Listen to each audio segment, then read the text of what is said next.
Kasi Lunes nga posible mag-convene uli sila kasi hindi pa tapos ang sesyon hanggang June 5 sila by next week. Bali yun yung last week of session.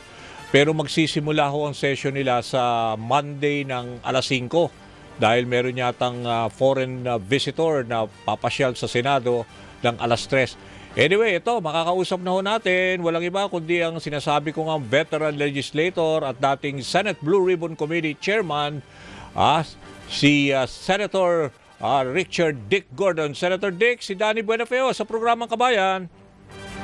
Danny, magandang marinig yung boses mo at makita tayo at napakaganda ng pangalan mo. Bagay na bagay sa bansa natin. Buena fe. Good Yun. faith. Oo, buena fe. Pinaalala niyo na naman. Good faith in Spanish. Di ba? Tama-tama ba? Tama yan. Okay. Pero hindi pa pumapasok yung Zoom niya. Gusto ko kayo makita para at least magandang interaction natin. Ayun, nakita ko na si Senator Dick.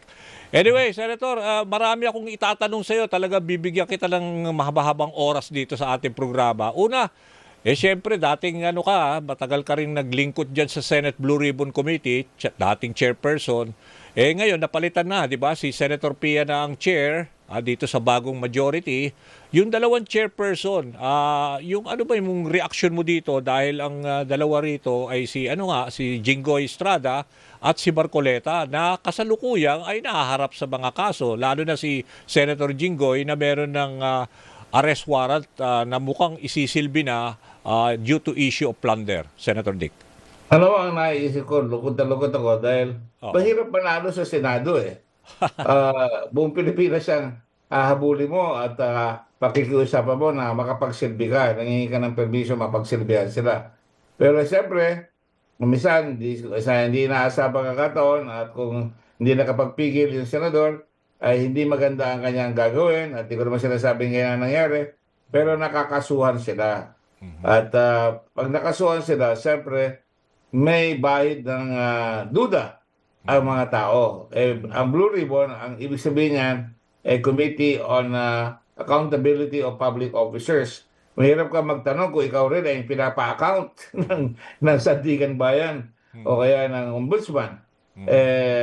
Yun ang nangyari sa Senado. Halos marami sa kanila ay nabahiran ng hindi naman totoo kaagad na sila guilty, pero doon lang sa flood control, ang dami nila na tinamaan. Kaya ako yung nag-worry talaga sa Senado sapagkat ang Senado, yan ang pader ng dignidad, yan ang pader ng integridad, yan ang pader na ang karunungan nila ay pang buong bansa. Kaya dahil umikot sila, alam nila ang mga problema. Kaya kung hindi nila gagawin yan, talagang maghihikahos ang ating bansa. At katulad ng hinahanap ko nga yung nabasa ko kanina, ang Pilipinas ay talagang nangungulela sa Asia dahil sa hirap. Ang Indonesia ay 5 taon ang agwanta sa atin. Dati-dati tayo ang number 2 sa Asia. Ngayon ay number 6 na tayo sa buong ASEAN. Awa tuloy ako sa ating bansa dahil dapat ang dali-talino natin, ang gagaling natin mag-English, pero pagdating sa trabaho, nasasadsad tayo sa hindi maganda. Ang lamang sa atin ng Indonesia, 5 years. Ang lamang sa atin ng Thailand, 15 years. Ang lamang sa atin ng Malaysia, 30 years. Ang Singapore, 45 years. Pero pwedeng habulin yan. Di ba, Danny, nung tinanggal kami sa yung inalis yung base, nawala lahat ng trabaho doon. Inaasam, lalagapak kami. Pero naibangon natin sa loob lang ng 1-2 taon sa tulong ng tao at ang mamamayan. Nagtiwala sa ito sa nakabangon kami. Kaya huwag tayong mawawalan. Katulad din sinasabi ko, buena fe. Talaga may good faith tayo, palagi may hope tayo. Okay. Senator, binanggit mo na rin kasi kanina na meron na kasi mga nakakasuhan. Ang very ironic pa kasi dito, Senator Dick, yung yung composition ng Blue Ribbon, ito rin kasulad ni Senator Jinggoy, kasama ito sa original Blue Ribbon Committee report ni Senator Ping, siya pa namumuno ng Blue Ribbon. Tapos hindi naman sila pumirma, sila Marcoleta, sila Senator Pia. Di ba, kaya ito ay dumiretso na sa Ombudsman. Di ba, dinala na nilang kasi hindi niya mailabas, 7 lang ang pumirma. Kayo nga, sa Blue Ribbon, with all these developments, sabi nyo nga, it's very sad dahil ganito na ang kinahinatnan ngayon ng Senado na talagang dapang-dapa na in terms of approval rating sa mga mamamayang Pilipino, Senator Dick. Yung Blue Ribbon Report ni Senator Ping. Sila rin doon yung isa doon, marami doon involved sa flood control mess Talagang tatamaan yan. Dahil alam mo, ang Blue Ribbon, kahit na hindi nila pinirmahan, akala nila nakalusot na sila. Oo. Hindi kayo makakalusot. Dahil lahat ng inimbestigahan ni Pink, at lahat ng inimbestigahan ni Dick Gordon sa 12 taon ko na nandiyan sa Blue Ribbon, pwedeng gamitin sa korte yan dahil meron kayang sinumpaan sa laysay dyan. Oo. Hindi kayo makakapagsalita dyan na hindi kayo magtataas ng kamay na sinasabi mo, nangangako na ako, magsasabi ako ng totoo. Oo. Sumusok pa ako sa buong bansa at sa Panginoon. Lahat na sasabihin ko dito ay totoo. Ngayon, Oo. kung ikaw ay natabaan dyan, ay talagang hindi maganda sa ating bayan yan. Kaya nga, sinasabi ko palagi, dapat nag-iingat kayo sa pagpili ng mga ilalagay nyo. Na dapat ang Senado, ang tingin ko dyan ng bata ko, yan ang bastion of integrity. Yan ang bastion of dignity. Yan ang bastion na mas matatalino dyan dahil 24 lang yan, pero buong Pilipinas ang kanilang tinatahak para makumbinsin bumoto sa kanila. Kaya nung araw, sinasabi nila, marami magagaling dyan. Sila Tolentino, sila Diokno, Salonga. matatalino lahat. Pero bihira nagkakaroon ng bahid. Di katulad ngayon, nalahian na ata ng korupsyon ang marami sa kanila dyan sa Senado. Okay, Senator, since ikaw naman talaga abogado ka rin, bati ka abogado ka, syempre mainit na issue rin ngayon dito, di ba? Yung nagkaroon ng walkout, ang issue yung rules tungkol dito sa pag-constitute ng Committee on Rules na pinalagan ng mga minority senators. Yung minamadali kasi yung remote participation ng mga senador na posibleng hindi sila makaboto kung wala sila doon, di ba? Dahil nga siguro na-anticipate nga yung arrest at yung ito sa kaso ni Bato de la Rosa. Kayo, how do you view all of this yung sa rules na somehow nagiging problema ngayon kaya hindi maisulong itong remote participation ng mayorya? Hindi talaga maisusulong yan. Una, wala pa sila nako-constitute. Pero nag-constitute sila ng mga committee, wala pa nilalagay na miyembro. Oo. At pangalawa, talagang ipapasa yan sa Committee on Rules and may question nga. At tingin ko, talo lahat yung sinasabi nung itong nagpapanggap na majority. Dahil dapat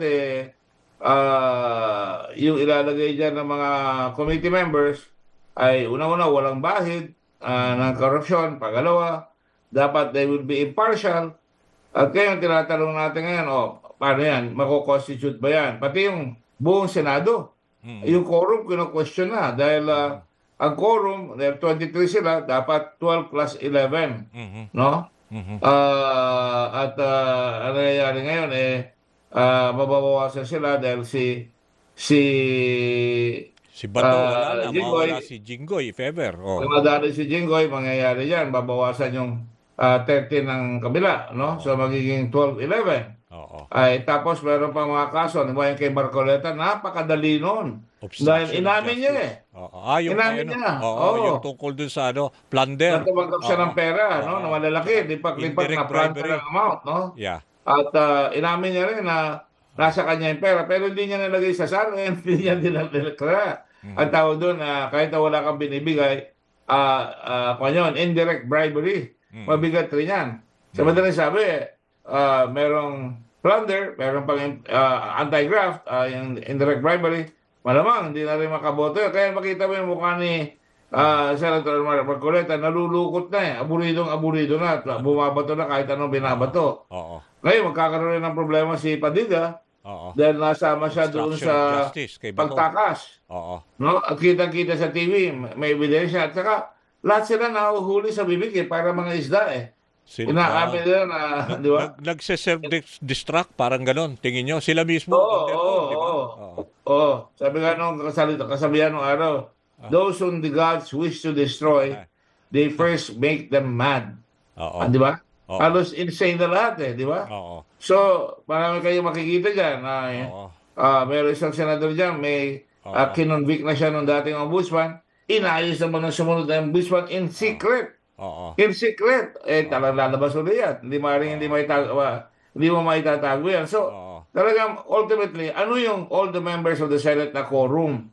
Ang quorum is based on 24, pero halimbawa may namatay, 23, halimbawa may nakasuhan, Hindi na kasama magiging sa botohan 20 yan. yan. O, hindi sila Ayan ang magiging makakaboto. majority ngayon. Okay, so yun nga, maganda yung punto nyo na yun. So ibig sabihin, kung limited na kasi ang session by next week, hanggang June 5 na lang. So yung Monday, magko-convene uli sila.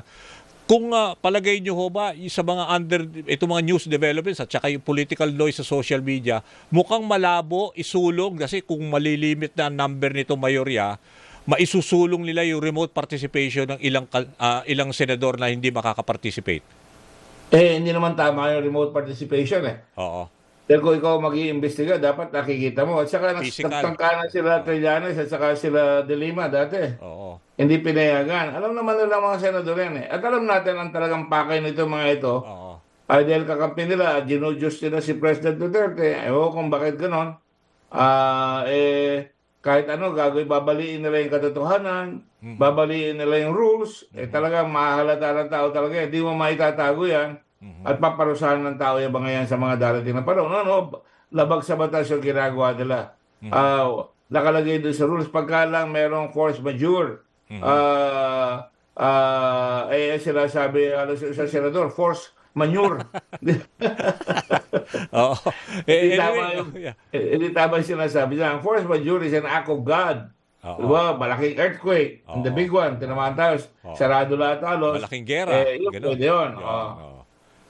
Diba, COVID, hindi makapasok sa Senado dahil may mga restriction. Yun, pwede yun. Pero kung gagawin mo para maikubli mo si Vice President Duterte sa impeachment, huling-huli yun. Hindi tatanggapin ng taong bayan niya. Hindi tatanggapin sa Korte Suprema yan. Okay.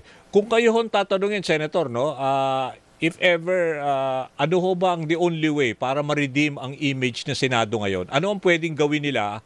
Let's say, kasi ngayon, dapan-dapa nga, sinasabi nga natin kanina, yung image napakapangit no, sa global stage. So kayo, anong tingin nyo? Anong redemption ang pwedeng gamitin para at least makaaho naman? Ang babaho compared to the House. Mas masikat pa ngayon ang House. Noong araw, ang House ang hindi magandang image. Ngayon, Senado na ang hindi magandang image.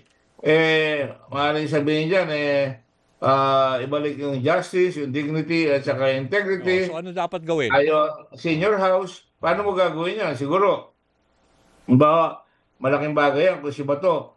Tatanggapin ko yung kaso, haharapin ko, di ba? Isa yun. Dahil talaga naman valid yung warrant para sa kanya. ICC. Bakit ba pinaghahati natin? Ang pagpatay dapat parusahan. Ang pagpatay pinaparusahan hindi lang ng bansa, ngunit ng buong mundo. Hindi mundo ang nagpaparusa sa ICC. It is an international concordat ng mga bansa na sinabi meron tayong rules and regulations para kung magkamisan may mga bansa hindi kayang hulihin yung masasamang tao na pumapatay, papasok ngayon yung ICC. Pumirma tayo ng lahat dyan. Una pa naglakad ang Pilipinas yung panahon ni Ramos. Kaya lang, hindi na ratify kagad. Kaya ginawa ko, ako ang principal author at saka sponsor. Kaya rin nga ito, international humanitarian law, kayo yun Crimes against... yung RA 9851. Kayo yun At malinaw doon na ang general rule dapat ang bansa. Pero kung pwede nating ibigay, pagka tinanggap na ng ICC, at yan nakalagay doon sa Pangilinan versus Cayetano, na yung mga dinaanang araw na kasama tayo sa ICC, yun ang nililitis. Yun lang pasto, hindi na kayang linitin. Umalis tayo Pero ang tanong dyan, Dani, ito, sino ba nagpaalis sa atin? At bakit umalis? Bakit umalis tayo under Duterte? Sapagkat nung dinimanda si Duterte sa ICC, ng isang tao na nangalang Sabio, na kinabahan siya. Dahil pagdating sa ICC, talaga hindi mo makakausap yung West doon. Sabi niya, iaalis ko na tayo. Pag inalis mo, that means you're guilty. Diba? So, you're guilty. Yeah. Mabilis lang Kaya gano'n din sila pinipilit na. Dito tayo sa Pilipinas. Sa totoo lang. Bukod doon kay Jaime Jose at saka yung sila Pineda, yung nag-rape Calabagi de la Riva. Yun talagang makikita mo, tinatanong mo paano may babangon ang ating Senado, paano may babangon ang katarungan. Pagka nakita na natin na may life imprisonment for tinatawag nating plunder, di ba? Nung araw, natakot lahat. Mayayaman yung nag-rape ni Maggie de la Riva. Talagang binitay, di ba? Pero yung Senator, electric chair sila. sorry medyo kapos tayo sa oras. Pero yung quick lang, ibig sabihin yung mabilisan na pag-redeem ng image ng Senado, yung bang change na Senate leadership for now is very crucial para at least mabago lang ang mga It is committee necessary chairmen. because nagkalat si Oo. Cayetano eh. Oo. Imbis na iayos na, ginamit niya para manalo siya Oo. at ibinulgar siya ni Bato de la Rosa na siya ang Oo. nagpapunta sa kanya para bumoto. Oo. At siya rin ang gumawa nung sinabi inaatake ang Senado, yung moro-moro na, hindi moro-moro yan. Masama naman sa mga kababayan natin yan. Yung kanilang pambobola na may gera, nagbarilan doon sa Senado, Yeah. yung pala sila nag-stage para makatakas sa etong si Bato. Talagang nasira ang Senado dyan. Tapos ganyan, ito ginagawa nila, pipilitin nila na bumoto kahit na wala doon sa Senado. Talagang halatang halata na. Kaya dapat siguro mag-resign na si Cayetano para masalba ang image ng Sige. Senado dahil importante sa tao yan. Dapat ituloy na yung impeachment. Doon tayo mag-focus sa impeachment. Okay. Nako, well said. Maraming salamat, Senator, sa ibinahagi ninyo sa amin dito sa programang Kabayan. At saka sa inyo, maraming dapat marami pang mga pagkakataon magkasama pa rin tayo mga future discussions. Salamat po, Senator Dick. Anytime, Johnny, you're a respected journalist at kaya anytime you call, andyan ako sa iyo. Thank you very much. Maraming salamat. Yan si former Senator Richard Dick Gordon, former chairperson ng Senate Blue Ribbon Committee. Ako po si Danny Buenafe. Siyempre, happy and safe weekend ho tayong lahat. Susunod na ho, Mix Bustos kasama si Maan Macapagal, nagseserbisyo. Bye-bye. See you next week.